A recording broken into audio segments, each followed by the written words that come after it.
Hello dear student. তো 2026 মাধ্যমিকের already দুটো পরীক্ষা হয়ে গেছে। তো বাংলা এবং ইংরেজি তোমাদের আশা করছি সবারই ভালো হয়েছে।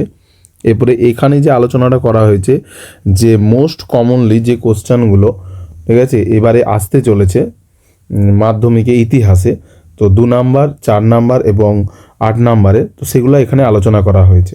ঠিক আছে, তো এখানে প্রিভিয়াস ইয়ারটা আলোচনা করেছে যে আগের বছর 2025-এ যে কোশ্চেনগুলো এসেছিলো 2 নাম্বারের হচ্ছে 11টা আসে, 22 নাম্বার নাম্বারের। যদিও 1 নাম্বারের কোশ্চেন অনেকগুলো থাকলেও বড় কোশ্চেনও কিন্তু কম নয়। ঠিক আছে, 2 নাম্বারের কোশ্চেন যেমন হয় 22 নাম্বার থাকবে, এখানে হচ্ছে 4 মার্কের 24 নাম্বার, এখানে হচ্ছে একটা 8 নাম্বারে থাকবে। তো এই ভিডিওতে আমি টোটাল হচ্ছে 2 নাম্বারের 20টা কোশ্চেন আছে, দুটো স্লাইডে 10-10 করে। ঠিক আছে, আর এখানে হচ্ছে 15টা কোশ্চেন আছে, 4 নাম্বারে আলোচনা করেছি, আর 8 মার্কের আছে হচ্ছে 5টা। তোমরা এই কোশ্চেনগুলো অবশ্যই দেখে যাবে, অবশ্যই ভালো করে রিভিশন দিয়ে যাবে। ঠিক আছে, চলো কোশ্চেনগুলো আমরা শুরু করি। তো প্রথমেই হচ্ছে 2 মার্কের যে কোশ্চেনগুলো আছে সেগুলো হচ্ছে যে দেখো, ইতিহাসের উপাদান হিসেবে সংবাদপত্রের গুরুত্ব। ঠিক আছে, কোশ্চেনটা অবশ্যই করবে তোমরা। সংবাদপত্রের গুরুত্ব, তারপরে ডক্টর মহেন্দ্রলাল সরকার স্মরণীয় কেন, মধুসূদন গুপ্ত স্মরণীয় কেন, নব্যব্যঙ্গ গোষ্ঠী কাদের বলা হতো, তাম্রলিপ্ত জাতীয় সরকার কি, মহারানীর ঘোষণাপত্র এর মূল উদ্দেশ্য কী ছিল, ভারতের স্বাধীনতা আইনে 1947-এ কী বলা হয়েছে, মানে ভারতের স্বাধীন হয়েছিল 1947 সালে, সেই আইনে কি বলা হয়েছিল সেটা ছোটো 2 নাম্বারে লিখতে হবে। কেনারাম বেচারাম কি, ঠিক আছে, ফরাজি আন্দোলন কেন ব্যর্থ হয়েছিল, ওহাবি বা ফরাজি আন্দোলন কেন ব্যর্থ হয়েছিল, বারদৌলি সত্যাগ্রহের গুরুত্ব কী। বারদৌলি সত্যাগ্রহ কি না, এই যে সর্দার বল্লভভাই প্যাটেল যেটা করেছিল, ঠিক আছে, যেখানে তারপর থেকে তাকে সর্দার নাম দেওয়া হয়েছিল, ঠিক আছে, বা ভাই নাম দেওয়া হয়েছিল। তো এই বারদৌলি সত্যাগ্রহ অবশ্যই গুরুত্ব কী ছিল তোমরা দেখে যাবে। চলো পরের দোষটা হচ্ছে ল্যান্ড হোল্ডার সোসাইটি কি উদ্দেশ্যে প্রতিষ্ঠিত হয়। ঠিক আছে, ল্যান্ড হোল্ডার সোসাইটি বা এগুলাকে জমিদার সভা। ঠিক আছে, বাম্ভিক পদ্ধতি কি, এটা হচ্ছে এক ধরনের লেখার পদ্ধতি। ঠিক আছে, অবশ্যই এটা দেখবে। 3 আইন বলতে কি বোঝো পড়বে। জাইলোগ্রাফি বলতে কি বোঝো এটা দেখবে। পাঞ্জাব এবং বাংলায় উদ্বাস্তু সমস্যার প্রকৃতিগত পার্থক্য কি, একদম শেষের চ্যাপ্টারে আছে উদ্বাস্তু সমস্যা, যেটা পাঞ্জাব এবং বাংলায় হয়েছিল। কারণ পাঞ্জাব হচ্ছে পাকিস্তান বর্ডার, আর আমার মানে পশ্চিম পাকিস্তানের কাছাকাছি ছিল সেই সময়কালীন, আর আমাদের যে পশ্চিমবঙ্গ সেটা ছিল পূর্ব পাকিস্তান, আজকে যে বাংলাদেশ তার কাছাকাছি। তো এই জায়গাগুলোয় উদ্বাস্তু সমস্যা সব থেকে বেশি হয়েছিল। তো এদের মধ্যে প্রকৃতিগত পার্থক্য কি এটা পড়ে যাবে। ঠিক আছে, তারপর হচ্ছে ভারতীয় জাতীয়তাবাদের ইতিহাসে 1911 খ্রিস্টাব্দ গুরুত্বপূর্ণ কেন। ঠিক আছে, 1911 খ্রিস্টাব্দ কেন গুরুত্বপূর্ণ জাতীয়তার ইতিহাসে, এটা ভালো করে দেখবে। কারণ এই সময় হচ্ছে আমাদের লর্ড হার্ডিন ছিল,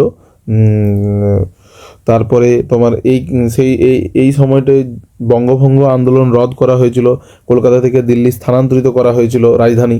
ঠিক আছে, অপারেশন পোলো কি, অপারেশন পোলো এটা এবারের জন্য ভ্যারি ভ্যারি ইম্পর্টেন্ট, অবশ্যই করে যাবে। কারণ এই অপারেশন পোলো হচ্ছে আমাদের যে সর্দার বল্লভভাই প্যাটেল ছিল, যাকে লৌহ মানব বলা হয়, সে কীভাবে হায়দ্রাবাদ রাজ্যটিকে আমাদের ভারতবর্ষের অন্তর্ভুক্ত করছিল, এটাই হচ্ছে অপারেশন পোলো। হিন্দু মেলা প্রতিষ্ঠার উদ্দেশ্য কী ছিল, এটা পড়বে নবগোপাল মিত্রের। ইলবার্ট বিল বিতর্ক কী, ব্যঙ্গচিত্র কেন আঁকা হয়।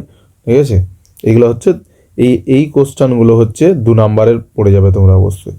ঠিক আছে, এইখানে 10টা আছে 2 নাম্বারের কোশ্চেন, আর এইখানে 10টা আছে। ঠিক আছে, টোটাল 20টা কোশ্চেন আমি 2 নাম্বারের বললাম, এগুলো অবশ্যই ভালো করে মন দিয়ে দেখে যাবে। ঠিক আছে, চলো এবারে 4 নাম্বারের কোশ্চেনগুলো আমি শুরু করি। 4 নাম্বারে টোটাল 15টা আছে।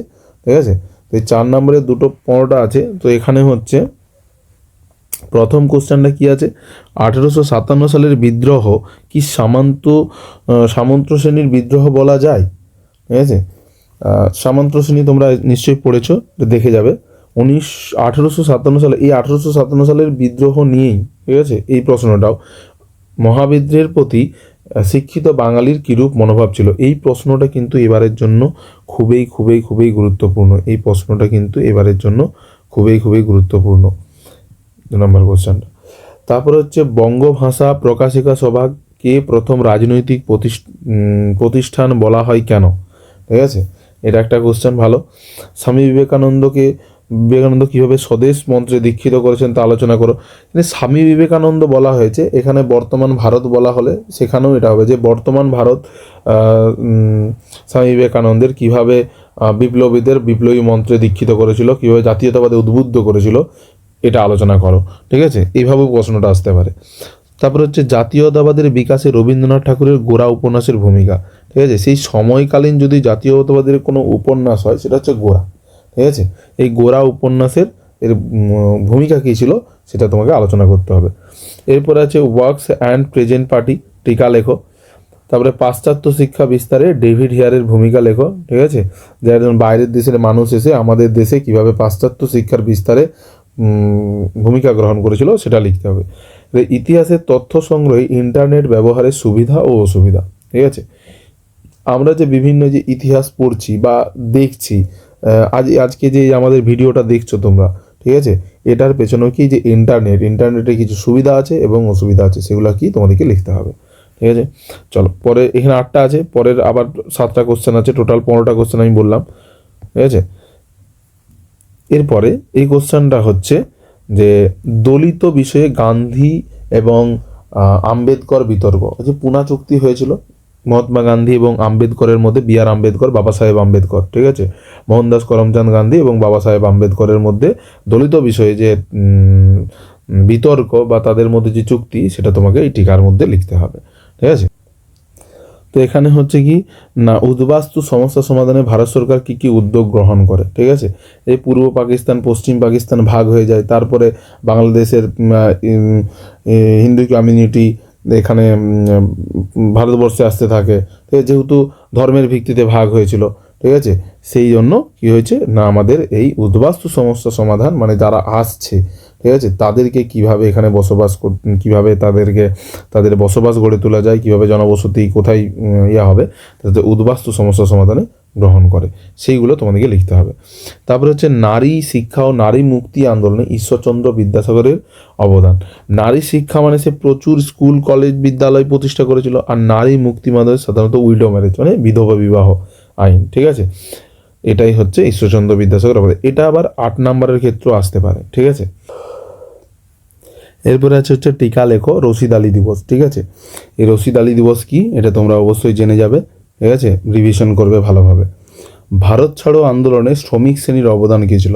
ঠিক আছে, 1942 সালে যে ভারত ছাড়ো আন্দোলন হয়েছিল, ঠিক আছে, যে আন্দোলনে গান্ধীজি বলেছিল যে করেঙ্গে ইয়া মরেঙ্গে, ডু অর ডাই। ঠিক আছে, সেই ডু অর ডাই বলেছিল, তখন সেটাকেই ভারত ছাড়ো আন্দোলনে এই শ্রমিক সমাজ, একটা শ্রেণীর শ্রমিক সমাজের অবদান কী ছিল সেটা এখানে তোমাদেরকে ভালো করে পড়ে যাবে। বাংলা ছাপাখানার অগ্রগতিতে উপেন্দ্র কিশোর রায়চৌধুরীর অবদান উল্লেখ করো। ঠিক আছে, তো এখানে ছিল যে উপেন্দ্র কিশোর রায়চৌধুরী যে কোম্পানিটা প্রতিষ্ঠা করেছিল রে অ্যান্ড সন্স। ঠিক আছে, তার ছাপাখানার যে অগ্রগতি, তার অবদান তোমরা পড়ে যাবে। এরপরে টিকা লেখো কাশ্মীর সমস্যা, যেটা বর্তমান এবং আগে যে হয়েছিল সেটা নিয়েই তোমাদেরকে লিখতে হবে। ঠিক আছে, তো এই হচ্ছে 4 নম্বরের কোশ্চেন। এগুলো তোমরা অবশ্যই ভালোভাবে রিভিশন করে যাবে। ঠিক আছে, তো চলো এবারে 8 নম্বর কোশ্চেনগুলো দেখে নেওয়া যাক।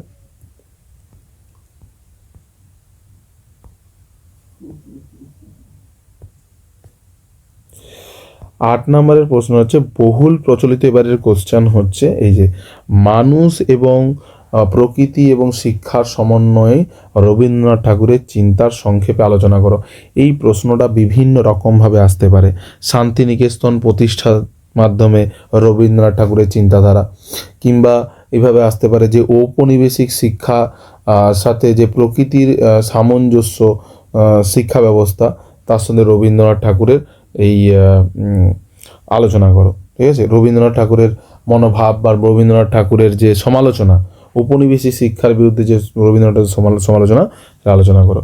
ঠিক আছে, তারপরে হচ্ছে ধর্ম ও সমাজ সংস্কার আন্দোলনে রাজা রামমোহন রায় ও ঈশ্বরচন্দ্র বিদ্যাসাগর। রাজা রামমোহন রায়ের ব্রাহ্ম সমাজ, ঠিক আছে, ঈশ্বরচন্দ্র বিদ্যাসাগর রাজা রাম সতীদাহ প্রথা অ্যাবলিশ করেছিল, মানে সতীদাহ প্রথা বাদ দিয়েছিল। ঈশ্বরচন্দ্র বিদ্যাসাগর বিধবা পুনর্বিবাহ আইন চালু করেছিল। ঠিক আছে, তারা ধর্ম এবং সমাজ সংস্কারক ছিল। ঠিক আছে, তো এটা আসতে পারে, করে যাবে অবশ্যই তোমরা ভালোভাবে। বাংলার ছাপাখানার ব্যবসায়িক উদ্যোগ সমূহের 3 নম্বর প্রশ্ন সমূহের একটি সংক্ষিপ্ত পরিচয় দাও। বাংলার ছাপাখানা শুধুমাত্র এরকম তো ছিল না যে যারা বই ছাপাচ্ছে বা যারা